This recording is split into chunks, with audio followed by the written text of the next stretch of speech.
Okay, about things you need to know about RRSP. Things you need to know about RRSP, right? Because of the nature of my job, I've had some many wonderful conversations. So RRSP means Registered Retirement Savings Plan. That account is designed for your retirement. So it is not an account that you can invest this month, in 2 months, in 3 months, you want to take the money out. It's not an account that you invest this month and then 6 months, 1 year, you want to take that money out to buy anything that you wish. That account is designed for your retirement. You put money there, you invest for long term, then at retirement, it is designed that you take the money out and enjoy your retirement. RRSP means Registered Retirement Savings Plan. That account is designed for your retirement. It means the money you put inside the RRSP should be invested, but you are not supposed to spend it before retirement. If life happens and you need that money, right? You are allowed to touch the money in your RRSP to buy your first house. You can take money from your RRSP for continuous education. So you have two options to touch the RRSP before retirement without taxes. Those are the two options. In every other circumstances, as soon as you take out or withdraw money from your RRSP, you are going to be subject to taxes. And that type of tax is called withholding taxes. It is called withholding taxes. So if you take out between $1 to $5,000 from your RRSP, you are subject to 10% taxes. If you take out $5,001 to 15,000 from your RRSP before retirement, it is 20% taxes. Before retirement, if you take out money from your RRSP, you are not buying a first house, you are not using it for school, and you want to take out between $15,001 and above from your RRSP, you should expect 30% withholding taxes. If you live in Quebec, it is half of what I have mentioned. If you take out between $1 to $5,000 from your RRSP and you live in Quebec, that is 5% withholding taxes. From between $5,001 to 15,000, if you take out that figure from your RRSP, you're not using it to buy your first home, you're not using it for school, you are subject to 10% taxes in Quebec. So if it is $15,001 and above from your RRSP, you are subject to 30% taxes. Please let's make it clear. So RRSP is not an account you invest today, 3 months, 2 months later, you say you want to take it out to buy a shoe, you want to take it out for Christmas, you want to take it out for emergency. RRSP is not designed for that. If you're looking for an account where you can put money, you have access to it, no restriction, no taxes, then you want to use your tax-free savings account. It is called tax-free savings account for a reason. It is not taxed. Your interest plus the principal you put into that account, your contribution is not taxed. Except you do things like you over contribute or you contribute into your TFSA when you are not resident in Canada, so that makes your TFSA taxable. So the first thing I have mentioned about RSP is to help you understand the characteristic. It is designed for your retirement.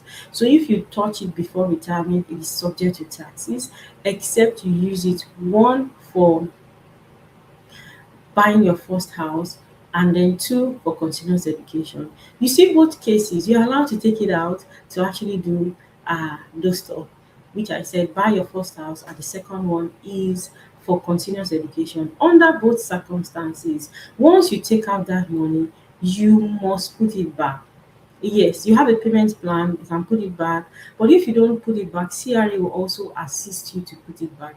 I get it always. Yeah, say this is my money, I should be able to take it out. No, RSP is not designed like that. So far, you have put money inside your RSP is for your retirement. So even if you are allowed to take it out to buy your first house, you are supposed to put it back.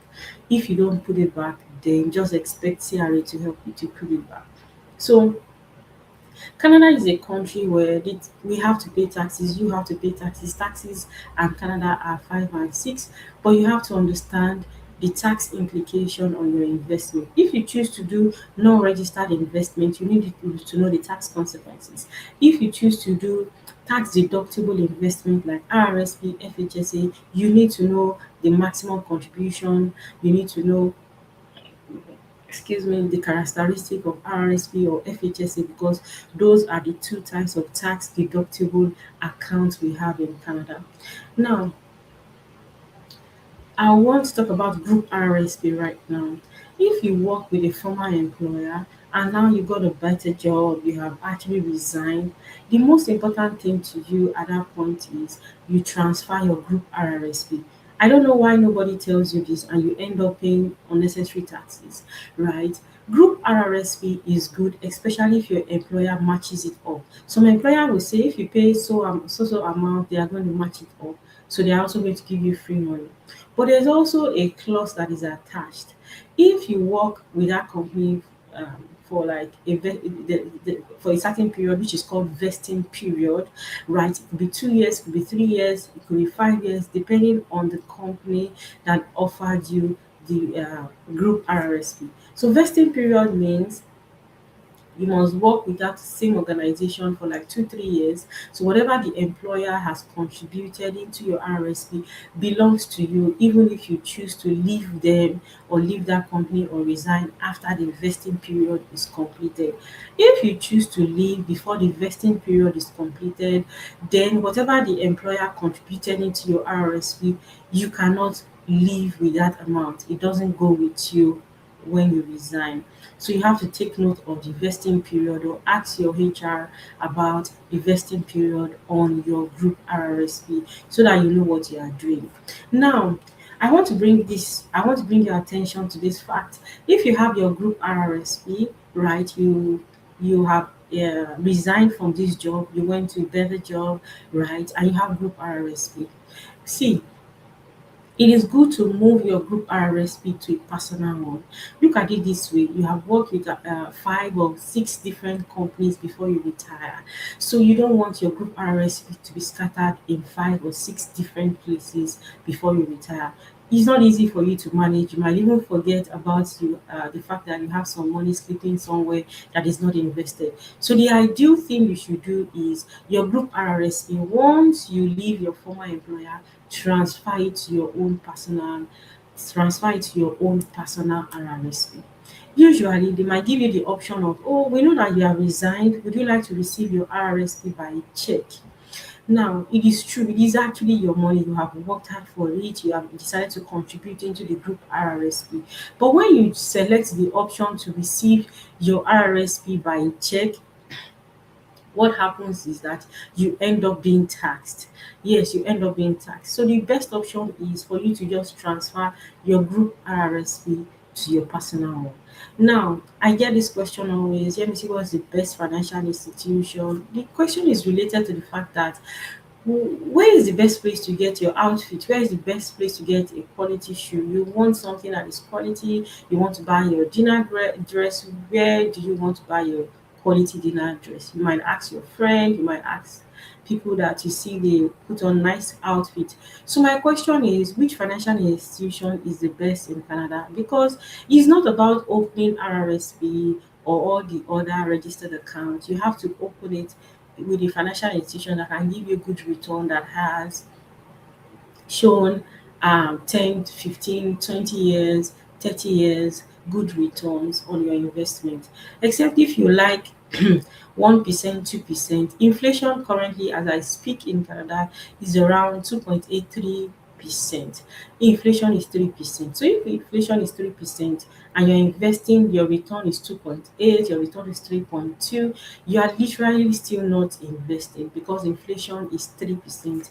You're investing at 3.2, so 0.2% is just your rate of return. So you want to be conscious of this fact, and that is why if you have questions, feel free to reach out. And I hope you have learned something today. Consider the vesting period for your group RRSP. Consider the fact that when you resign from your former employer, you are supposed to transfer your group RRSP to your personal one. Don't leave your properties, your money property flying everywhere. So imagine you have actually moved from this apartment to your house. What do? You pack all your items and then you move it here. So look at that. In this scenario, you have resigned from your former employer. Whatever you have with them, nobody monitors it. In case you want to resign to get another job, you can transfer your group RRSP to your personal one. And like I said, transferring it is the best option. If you choose to receive a check, that means you are going to be subject to taxes. Okay, if you choose to receive your group RSP by check, it is going to be subject to taxes. Now, um, let me know if you have questions about RRSP.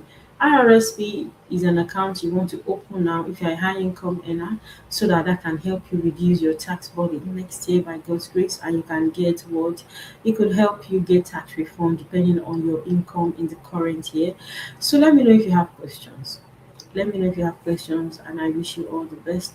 To set up your RRSP, feel free to reach out, or if you have questions regarding this conversation, feel free to reach out. It's a pleasure to talk to you about things that I need you to know about registered retirement savings plan.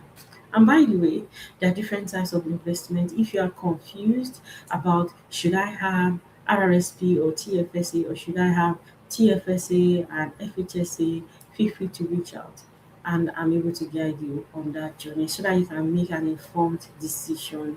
Thank you so much for joining. Have a wonderful afternoon.